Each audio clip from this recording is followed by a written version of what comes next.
In today's class, we are going to be discussing the use of orbs in swing parts, as well as general fast-paced swing copter gameplay that may not that if you're looking for something more fast-paced as opposed to the previous level I showed you before, which is way more slower and focuses more on precise timings, then that may not be for you. However, this this video handles another application of swing copter. Now, when using orbs, a lot of people make the mistake of using too many at a time. Now, for other game modes, you may not want to do this because it may make it too inconsistent, and you always want to touch the ground at some time to make sure it's a little more structured.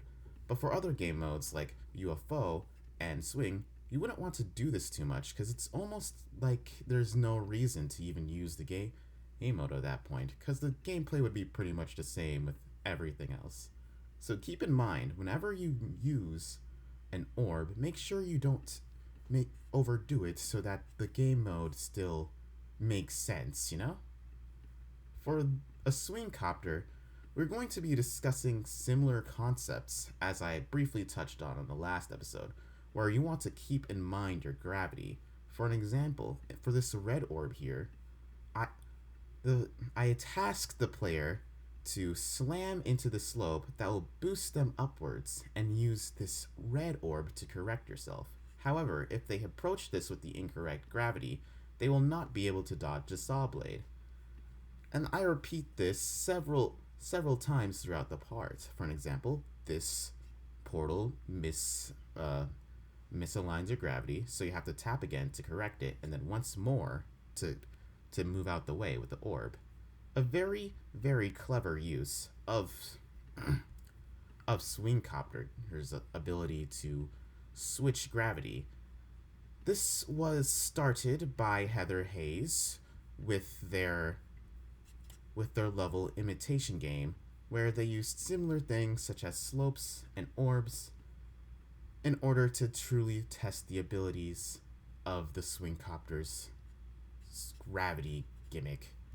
So yeah, as well as adding a bunch more portals that force the player to use more inputs, you can string together a nice fast-paced swing copter part. And that is generally how I would go approach fast-paced swing copter gameplay.